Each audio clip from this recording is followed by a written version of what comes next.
في الفيديو ده هكلمك عن أسلوب الدراسة في منصة Perfection لتعليم اللغة الإنجليزية، وطبيعة المحاضرات اللايف على زوم، وإزاي بتدرس كل كورس من كورسات اللغة الإنجليزية. هتحمل تطبيق Perfection من على جوجل بلاي أو آب ستور. أول ما تفتح التطبيق هيظهر لك بالشكل ده. في البداية هتضغط على تسجيل جديد وتملى بياناتك وتعمل لك أكاونت على التطبيق. بعد كده هتعمل تسجيل دخول بالأكاونت ده، وبكده تكون جاهز للدراسة. هتدخل على الكورسات المتاحة، هتلاقي كل الكورسات الخاصة بالدبلومة المتكاملة لتعليم اللغة الإنجليزية باللهجة الأمريكية. طبعا أول ما بتشترك في المنصة بنفعل لك كل الكورسات دي على الحساب الخاص بيك. الكورسات مرتبة وبتدرسها بالتوالي، يعني هتبدأ دراسة أول كورس وبعد ما تخلصه تبدأ في الكورس اللي بعده وهكذا. هتضغط على الكورس الأول هيظهر لك كل المواضيع الخاصة بالكورس ده. لو ضغطت على أي موضوع هيفتح لك بالشكل ده. زي ما انت شايف كل موضوع مشروح بطريقتين، فيديوهات شرح وشرح كتابي. في البداية بتدخل على فيديوهات الشرح الخاصة بالموضوع وتتفرج على الفيديوهات دي في الوقت اللي يناسبك، وطبعا بإمكانك تتفرج عليها أكتر من مرة. وانت بتتفرج على فيديوهات الشرح ما تكتبش أي حاجة، عشان كل اللي بيتشرح في الفيديوهات دي هتلاقيه موجود في الشرح الكتابي الخاص بالموضوع. بعد ما تخلص فيديوهات الشرح وتفهم الموضوع هتدخل على الشرح الكتابي بقى. الشرح الكتابي ملون وكل لون بيدل على حاجة معينة هتعرفها، ولو ضغطت على الزر ده هتلاقي نطق لكل الكلمات الموجودة في الصفحة اللي انت بتذاكرها. ولو ضغطت على الزر ده هتلاقي فيديوهات لنيتيف سبيكرز وهم بينطقوا لك كل الكلمات والأمثلة الموجودة في الصفحة دي. وزي ما وضحت لك في البداية انت ما بتذاكرش لوحدك. خلاص انا خلصت اول موضوع وشفت فيديوهات الشرح وشفت الشرح الكتابي. بتشوف انت في كورس ايه دلوقتي؟ انت في كورس الصوتيات صح؟ ده موعد المحاضرات اللايف بتاع كورس الصوتيات. عندك سبت واثنين واربع، ده متابعة. بامكانك تدخل في اي وقت من الساعة 8 للساعة 12 بالليل. ادخل في اي وقت، مش شرط انك تبقى من اول السيشن. لو انت حابب تدخل من اول السيشن جميل جدا، حابب تدخل في الاخر الساعة 11 ادخل عادي. تمام؟ طيب انت بتعمل ايه؟ وليكن انت ذاكرت الموضوع الاول، شفت الفيديوهات بتاعت المونوفثونجز اللي هو النوع الاول من الاصوات المتحركه. كل فيديو بيبقى شرح مجموعه اصوات متحركه. ده اول صوت مثلا شورت او. خلاص انت شفت فيديو الشرح في التطبيق وفهمت الصوت ده بيتنطق ازاي، وبعد كده دخلت على الشرح الكتابي بتاع الموضوع اللي هو ده، واتدربت على ال9 كلمات دول اللي هم option, box, cup, mask, spa, bra, grandpa. وبعد كده قلبت على الصوت التاني اللي اتشرح والصوت التالت اللي اتشرح واتدربت على الكلمات بتاعتهم اللي هي في التطبيق اللي في الشرح الكتابي. بتعمل ايه؟ بتروح جاي عامل تسجيل صوتي بنطقك للاصوات دي وتبعته لنا على الواتساب الاول قبل ما تدخل المحاضرة. تمام؟ بتبعت التسجيل الصوتي، بتنطق مثلا تقول short o وتنطق الكلمات، short u تنطق الكلمات under, ugly, update, hug, come, stuck. لو عندك غلطة في النطق بنصححها لك الأول على الواتساب بحيث إنك تكون فاهم الصوت بيتنطق إزاي وبعد كده تصححه. بعد كده بقى بتدخل المحاضرة اللايف. أنت زي ما قلت لك قدامك مواعيد أهو، السبت واثنين واربع. احضر في أي يوم، احضر في أي ساعة من الساعات دي ما بين 8 ل 12. هتلاقي اللينك اتبعت على الجروب، بإمكانك تدخل في أي وقت من الأوقات دي. تمام؟ طيب بتدخل بقى في المحاضرة اللايف بتعمل الآتي. هتلاقي نفسك أنت ذاكرت أول 10 أصوات اللي هم بتوع المونوفثونجز. تمام؟ ده أول صوت شورت أو. في التطبيق أنت اتدربت على 9 كلمات بس، 3 في بداية الكلمة و3 في نص الكلمة و3 في آخر الكلمة. هنا بقى أنت بتدخل في المحاضرة اللايف بتتدرب على كلمات تانية، بس مش احنا اللي بننطقها لك بقى، انت اللي بتنطق. انت المفروض انك فاهم ان صوت الشورت او اللي رمزه A وعليه نقطتين ده بيتنطق مد ألف مفخم، وقته طويل ومفخم، فيبقى نطق الكلمة دي ox، دي box، دي God، دي cob، دي calm، spa، halva حلاوة حنية، odd، opt، pot. انت بقى بتدخل تنطق الكلمات دي. يعني انت علشان تبقى قادر انك لو شفت النطق بتاع اي كلمة حتى لو انت ما خدتهاش تبقى قادر انك تنطق الكلمات بتاعتها وتبقى قادر انك تنطق الصوت بطريقة صحيحة. بعد كده بقى بتدخل على الصوت التاني مثلا زي short u، up ده فتحة مفخمة وقت قليل خالص، bus، cub خلي بالك بقى ده الصوت ده وقت قليل، ما ينفعش تطول الصوت وتقول لي cub. طب ما كده معناها كلمة شرطي، فاهم قصدي؟ اللي احنا خدناها هنا اهي cub دي معناها شرطي، انما الصوت الشورت يو وانت بتدرسه هتبقى عارف انه وقته قليل. كاب معناها كأس. طبعا بتتشرح لك في المحاضرة بتاعت المحاضرة المسجلة في الابليكيشن، وبتبقى فاهم الفرق ما بين الأصوات، وبتتدرب على كلمات كل صوت بقى في المحاضرة اللايف بتنطقها، وبعد كده بتعمل ايه؟ بتعمل مقارنة ما بين الأصوات. هتيجي مثلا هنا الشورت او، قلت لك ده مفخم ووقته طويل، ده مفخم بس وقته قليل، يعني ده تخفيف لده. فده لو طولت الوقت وقلت calm يبقى كده معناها هادئ، لو قللت الوقت وقلت come كده معناها تعالى. هنا dark رصيف بحري، هنا duck وقت قليل بطة، got hot luck. فوانت بتدرس الأصوات في الأول لازم تبقى فاهم كل صوت بيتنطق ازاي، وعارف النبرة الصوتية بتاعته هل هي مفخمة ولا مرققة، ووقته طويل ولا قليل. ليه بقى؟ علشان معنى الكلمة هيتغير، لو طولت الوقت بس شوية معنى الكلمة اتغير. وكذلك لو فخمت الصوت او رققته، يعني عندك صوت الشورت ايه ده مد الف رقيق، حنين كده، زي ask ax bad bag bat وهكذا. هتتدرب على كلمات كتير في المحاضرة اللايف، طبعا دي مش موجودة في الشرح الكتابي، ده انت بتتدرب عليها. طيب هنا شورت او وشورت اي، مقارنة ما بينهم. انا قلت لك في الاول ان الشورت او ده مد الف مفخم وانت بتدرسه، فبتقول ايه؟ اوكس. انت عارف لو رققت الصوت وقلت وقته طويل بس حنين كده، تحول نطق الكلمة لكده اللي هو شورت اي.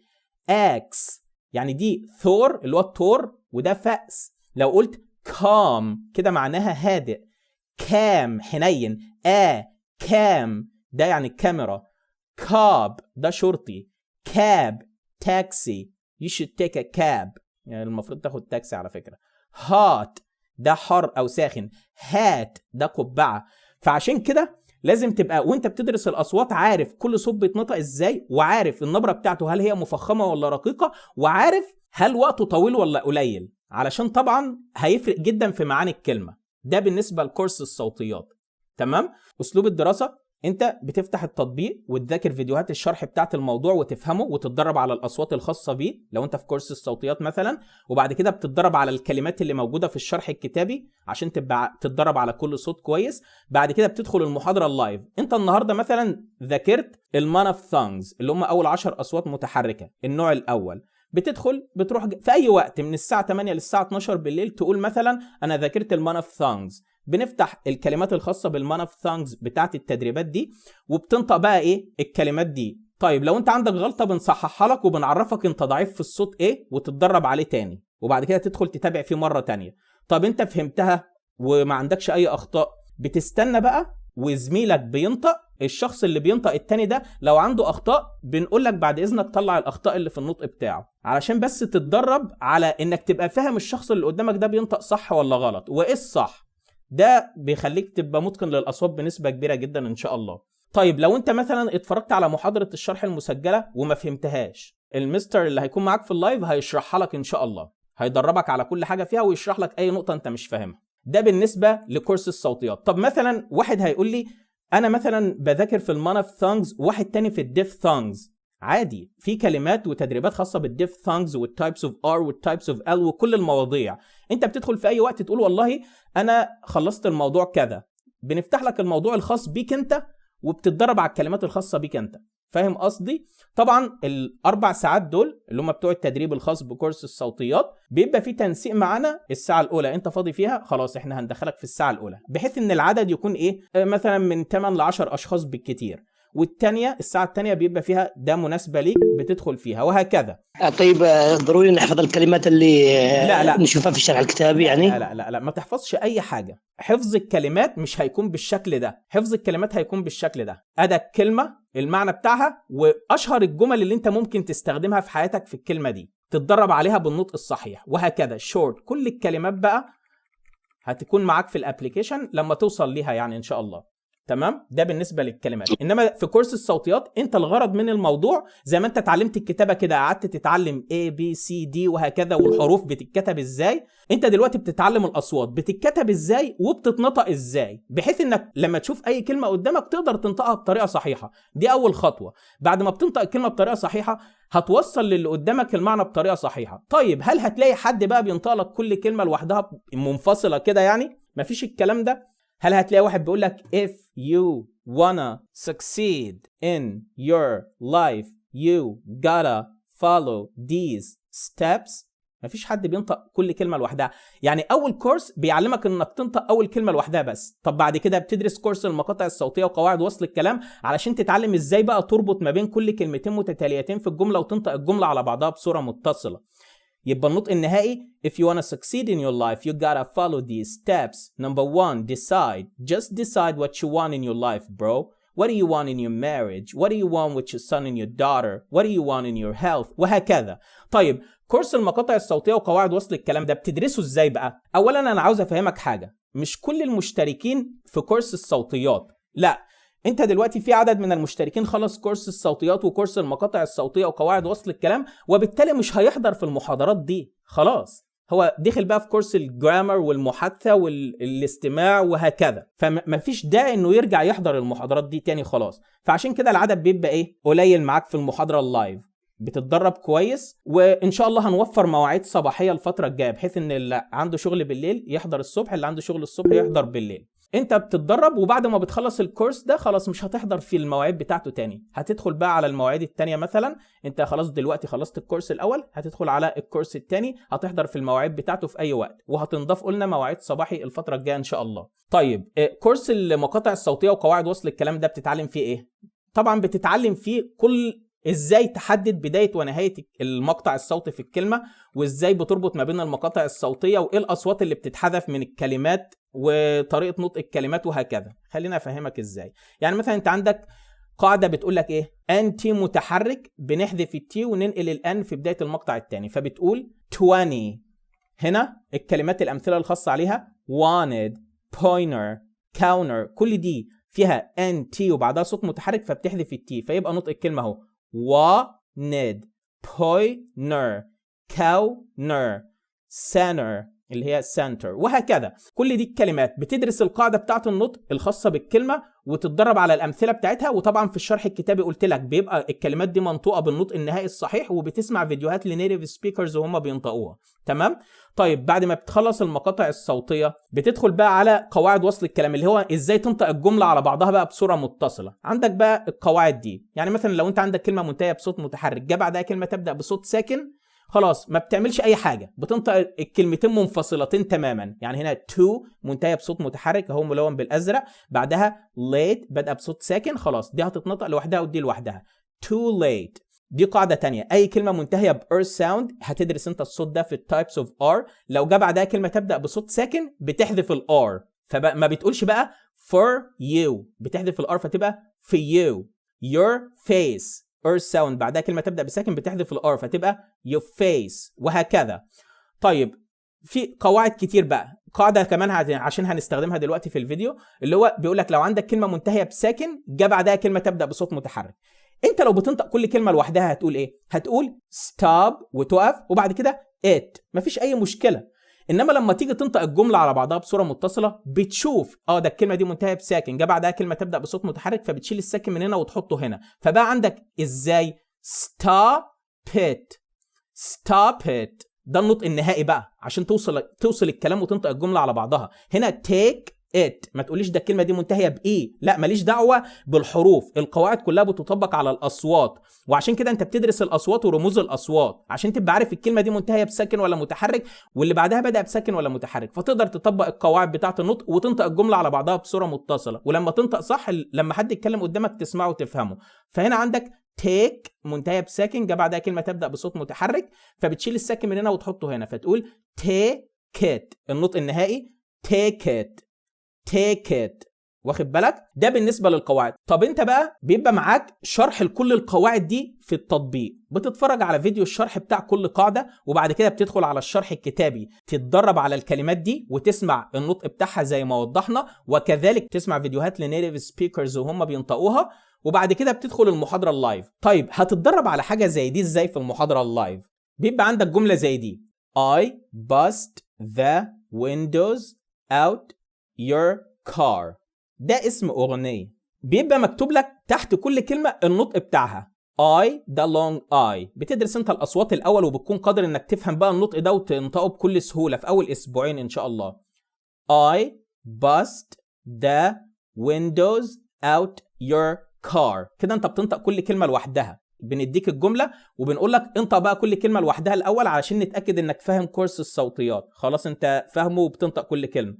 بعد كده بقى طبق لي قواعد وصل الكلام على الجملة دي وطلع لي النطق النهائي ليها. فانت بتروح جاي قايل ايه؟ ده long I. لما بنيجي ننطقه في الجملة بنخففه لshort you علشان ده مكون من صوتين اتنين. لما اجي انطق بسرعة هحذف الصوت التاني ويبقى لي short you اللي هو ده، اللي هو فتحة مفخمة، فما بتتنطقش I كاملة كده I، لا بتتنطق بس كده.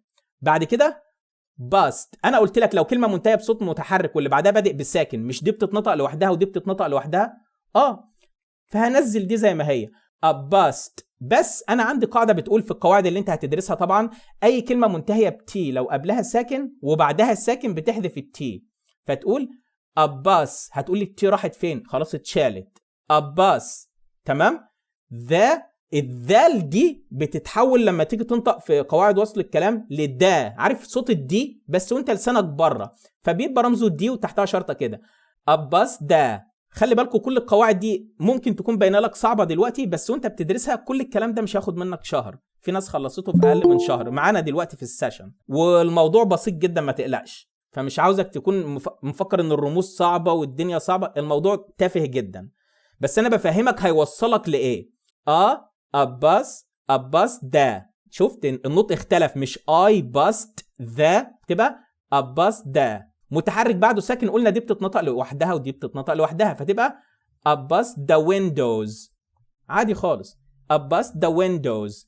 كلمة منتهية بساكن جا بعدها كلمة تبدأ بصوت متحرك، مش احنا قلنا بنشيل الساكن من هنا ونحطه هنا؟ احنا لسه قايلين زي take it فبقت take it.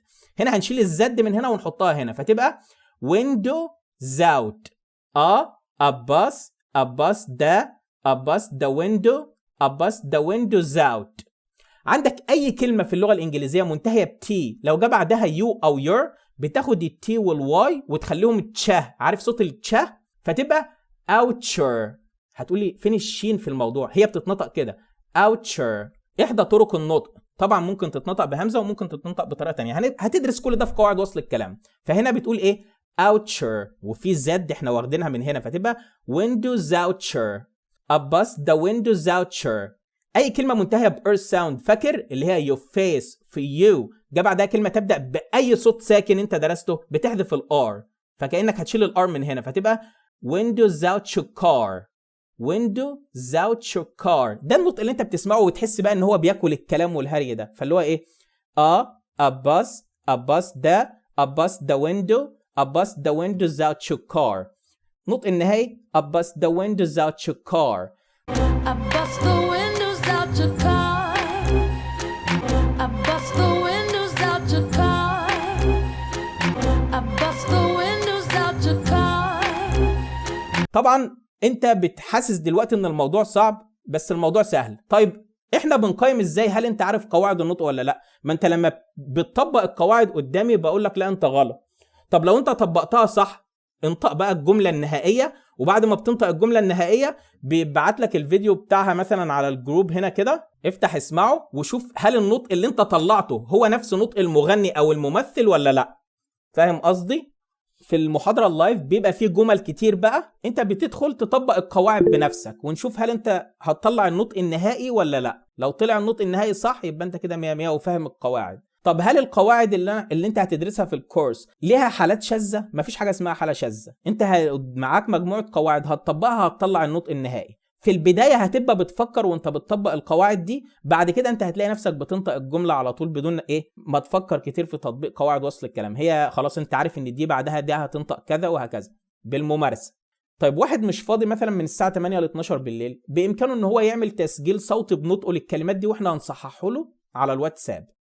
في حاجة وانت بتدرس الكلمات قدام انت خلاص فهمت الأصوات وفهمت كل حاجة، في حاجة اسمها homophones وhomographs وhomonyms. طيب ايه الحاجات دي؟ وهل انا المفروض اعرف المصطلحات دي اساسا ولا لا؟ لو انت تربية انجليزي او اداب انجليزي وحابب مثلا انك هتبقى مدرس او بتدي كورسات، لازم تكون عارف المصطلحات كاسماء بس يعني، وتبقى فاهم معانيها ايه. طيب لو انت مش مدرس انجليزي او انت دكتور مهندس، انا داخل عايز اتعلم الانجليزي اتكلم بيه وخلاص، خلاص سيبك من المصطلحات اللي هي الانجليزيه دي. تمام؟ انت تبقى فاهم ايه المطلوب منك في الجزء ده، وده طبعا انا هوضحه لك. اول حاجه اللي هي homophones، يعني كلمات بتتشابه في النطق، الكلمتين بيبقى لهم نفس النطق بس بتختلف في طريقه الكتابه والمعنى. يعني عندك كلمه زي سي والسي، داي والداي، لو شفت نطق الكلمتين برموز الاصوات هتلاقي ليهم نفس النطق. لونج اي اللي هو مد ياء، سي ودي كذلك سي ودي كذلك داي داي، بس لو خدت بالك الكتابه بتاعتها مختلفه والمعنى بتاعها مختلف، انما النطق واحد. بيطلق على الكلمتين دول homophones. تمام؟ ممكن يكون 3 كلمات ليهم نفس النطق، لما تيجي تتكلم هتلاقي ليهم نفس النطق. طب انا هفهم ازاي المعنى بقى؟ من خلال سياق الكلام. تمام؟ هنتدرب على الجزئيه دي كمان ان شاء الله في المحاضرات اللايف. طيب المصطلح الثاني اللي هو homographs، دي بتبقى عباره عن ايه بقى؟ كلمات بيبقى ليها نفس الكتابه، الاتنين لهم نفس الكتابه اهو، بس بيبقى ليها اكتر من معنى بقى. يعني معنى يقود ومعنى الرصاص، عارف معدن الرصاص؟ ما بيتعمل بالمواسير باين القديمه دي. تمام؟ ده معدن سام طبعا، انما هي نفس الكلمه. واحيانا بقى بيبقى الكلمتين بالمعنيين المختلفين لهم نفس النطق، يعني دي بتتنطق lead ومعناها يقود، ودي بتتنطق lead نفس النطق lead ومعناها الرصاص. I will lead the team to victory. lead is a toxic metal. تمام؟ يبقى المعنيين مختلفين، هي نفس الكلمة بس ليها أكتر من معنى، وممكن يكون نفس النطق. طب ما هو ممكن يكون نفس الكلمة هو ككتابة وليها أكتر من معنى اهو، بس النطق بتاع كل معنى مختلف. يعني دي لما تستخدم كفعل بمعنى يمزق يقطع، يعني انت بتقطع، ما تقطعش الكتاب بتاعي يا عم انت، هيبقى نطقها tear. tear ده اللي هو long a زائد r، air tear. انما لما يبقى معناها دمعه، عارف اللي هو بيعيط دمعه، بيبقى النطق بتاعها tear مكسوره بقى مد ياء، ear tear. a tear fell from his eye، يعني سقطت دمعه. يبقى انا كده فاهم لما تتنطق tear يبقى معناها دمعه، ولما تتنطق tear يبقى معناها يمزق. هي نفس الكلمه بنفس الكتابه بس على حسب المعنى بيتغير النطق. الحالتين دول اسمهم homographs. بس الحالة دي لما يبقى عندك نفس الكلمة بتتنطق نفس النطق بس بمعنى مختلف بيبقى معناها homonyms. ولما يبقى نفس الكلمة بمعاني مختلفة وكل معنى ليه نطق خاص بيه، هي نفس الكلمة اهو بس بتتنطق بنطقين وكل نطق ليه معنى، بيبقى معناها heteronyms. طيب هل انت مطالب انك تبقى عارف بقى ان المصطلح ده اسمه homograph وده homonyms وده heteronyms؟ دي مصطلحات للمدرسين كمدربين للغة. طب انا راجل دكتور، كل اللي مطلوب منك انك تفهم حاجة واحدة بس. اول حاجة انك تبقى فاهم ان يبقى ممكن يكون عندي كلمتين مكتوبين بشكلين مختلفين بس بيتنطقوا بنفس النطق. ده الغرض من الجزء الاول ده. والغرض من الجزء الثاني انك تبقى فاهم ان ممكن يبقى عندي كلمة واحدة بنفس النطق بس بيكون لها اكتر من معنى، و90% مننا عارفين الكلام ده او 100% عارفين ان ممكن الكلمة الواحدة يكون لها اكتر من معنى. ويبقى مطلوب منك برضو انك تبقى فاهم ان ممكن يبقى كلمة واحدة ليها اكتر من نطق، يعني ممكن تتنطق tear وممكن تتنطق tear، وكل نطق من الاتنين بيكون ليه معنى خاص بيه.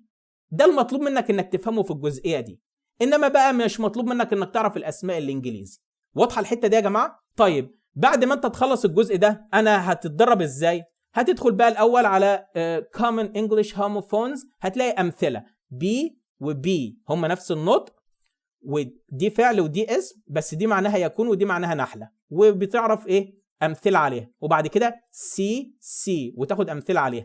وبعد كده sun نفس النطق sun، some one، وهكذا. بتتدرب على الايه؟ الامثله بتاعت كل حاجه، بحيث انك تبقى انت فاهم اول ما تشوف الكلمه عارف والله ده دي نطقها كده، وفي كلمه تانية بتتنطق نفس النطق ده، ما تبقاش انت تايه يعني. ولما تسمع حد بيتكلم تبقى فاهم ده ليها اكتر من احتمال المعنى بتاع الكلمه. وعرفنا ازاي بناخد اللينكن رولز. طيب انت دلوقتي بقيت بتعرف تنطق الاصوات، وبالتالي هتعرف تنطق الكلمات بصوره منفصله، وبعد كده بتدرس قواعد وصل الكلام علشان تعرف هتنطق الجمله على بعضها ازاي بصوره متصله. بعد كده تبقى انت فاهم نقطه بسيطه كده، ان في حاجه اسمها في الكلمات لما تيجي تدرس كلمات اللغه الانجليزيه في حاجه اسمها content word وفي حاجه اسمها function word. الكونتنت وورد دي بيبقى كلمات ليها معنى خاص بيها، يعني لو انت قلت الكلمه لوحدها بيكون ليها معنى، زي الاسماء مثلا لو بتقول house منزل، ده ليه معنى. لما تيجي تقول مثلا المين فيربز اللي هي الافعال الاساسيه زي visit يزور، ده ليه معنى. الصفات happy سعيد، لو انت قلت الكلمه دي الواحد لوحده كده هيبقى ليها معنى. انما الافعال المساعده مثلا والضمائر والحاجات دي ما بيبقاش ليها معنى خاص بيها، دي بيبقى اسمها function word. لما تيجي تدرس اي كلمه ليه المطلوب منك انك تبقى عارف هل الكلمه دي content word ولا تبقى عارف ان هي function word، عشان لما تيجي تنطقها في الجمله الفانكشن word بتخفف الصوت المتحرك اللي فيها وينفع تطبق عليها كل قواعد وصل الكلام. انما الكونتنت word بتسيبها زي ما هي، ما تغيرش فيها اي حاجه. خلينا نوضح الكلام ده. كلمه زي دي because دي function word ممكن تخففها، تخليها ايه؟ تخلي الصوت المتحرك الطويل فيها قوي cause تحوله لاخف صوت متحرك واقل صوت متحرك اللي هو الشوا because، وممكن تختصرها وتقول cause على طول. ليه عرفنا نعمل حاجات زي كده؟ علشان دي function word. وكذلك كان ده نطقها منفصل، لما تيجي تنطقها في الجملة علشان هي function word بتخفف الصوت المتحرك اللي فيها الشوا، دايما هو التخفيف بيبقى الشوا، فانت بتقول ايه؟ can مش كان. يعني انا ما بقولكش you can do this، بقولك ايه؟ you can do this can you can do this. ما بقولكش I was happy، بقولك ايه؟ I was شوا مكسورة حاجة بسريعة كده was I was happy. ما بقولكش just، بقولك ايه؟ بخفف الصوت المتحرك اللي فيها الشوا just. هتدرس كل ده في الكلمات طبعا، وهتدرس كل ده في قواعد وصل الكلام خلال الكورس. وكذلك بقى انا عندي مثلا كلمات زي دي، علشان الكلمات دي بادئه بصوت الH وعشان الكلمات دي function word بامكانك انك تحذف الH منها. يعني take him دي function word هتلاقيهم بيعملوا ايه؟ بيحذفوا الH. طب انا لما حذفت الH بقى لي M، ما هو دي function word بيخففوا لي الشوا، فبيقول لك ايه؟ take وهم، شفت اتحولت لايه؟ حذفت الH وخليت الشورت اي شوا اللي هو اقل صوت، خففت النبره الصوتيه زي ما قلت لك. فبقى عندي take m. انا قلت لك لما يبقى عندك كلمه منتهيه بساكن بعدها متحرك بتشيل الساكن من هنا وتحطه هنا، فبقت take him. خدت بالك النطق النهائي اتغير ازاي؟ بدل ما بتقول take him بتقول ايه؟ take him with you. واخد بالك؟ فعلشان توصل للنطق ده وتوصل انك لما حد ينطقه قدامك تسمعه وتفهمه لازم تدرس القواعد دي. الحاجات دي بقى كلها ما بتاخدش منك شهر، وهتبقى فاهمها بنسبة 100% وهتتدرب عليها في المحاضرات اللايف. انا عارف ان الموضوع يبدو كأنه كبير، بس علشان ممكن تكون انت اول مرة تسمع عنه. الموضوع بسيط جدا، وفي خلال شهر لو التزمت هتخلصوا الكورسين دول وتبقى جاهز انك تبدأ في المحادثة والجرامر. هو بس احنا نشتغل على الصوت يعني على اول جدولين دول وبعد كده الجدولين اللي بعدهم. بعد كده بقى انت مش هتدخل في الجرامر ولا الانترفيو والبيزنس انجلش ولا القراءة والاستماع والمحادثة الا لما تخلص الاتنين دول. ليه بقى؟ علشان انت في خلال دراستك للجرامر هتشوف كلمات كتير وجمل كتير هتنطقها غلط وتتعلمها غلط، وبعد كده تروح تدرس الصوتيات وتتعلم الصح وترجع تعدل الغلط اللي انت اتعلمته. هتبقى مجهود مضاعف في التعلم. الجرامر والانترفيو والبيزنس انجلش دول مش هيبداوا الوقت، هم هيبداوا كده في ناس خلصت الكورسين دول وهيبداوا فيهم. طب ما كده المواعيد متضاربه يعني. لا انت ما تشغلش بالك بحته ان الكورس ده موجود ولا لا، كده اي محاضره بتتشرح في الحاجات دي بتتسجل وبتتحط في التطبيق وهتتفرج عليها وهتدخل فيها محاضره لايف لما توصل لها. تمام. مش عاوزك تشغل بالك ده في ناس سابقه. طب ما هو في ناس سابقه في كورس الصوتيات وهتبقى في الموضوع الرابع وانت في الموضوع الاول، مش مهم. انت هتدخل تقول انا في الموضوع الاول، هنفتح لك الكلمات الخاصه بالموضوع الاول ونختبرك فيها. عندك مشكله، عندك غلطه بتتصحح لك، في جزئيه مش فاهمها بتتشرح لك. تمام. ده هو هنذاكر الكورس اللي انت فيه. انت مستواك فين دلوقتي؟ انت في كورس الصوتيات، ركز على ده بس. انت في كورس المقاطع الصوتيه قواعد وصل الكلام، ركز على ده بس. انت خلصت دول، هتبقى انت بتحضر معانا ال3 ايام دول اللي هو في الجرامر وفي الانترفيو والبيزنس انجلش وفي القراءه والاستماع والمحادثه. تمام. طيب المحادثه بتذاكرها ازاي؟ بتبقى طبعا عباره عن مجموعه من المواقف. الاول بتدخل على طبعا في الاختصارات اللي هي زي مثلا ain't، دي الاختصارات العاميه بقى، معانيها ain't nobody forcing you to do that، ain't nobody gonna beat him والحاجات دي، ain't nobody loves you like I do.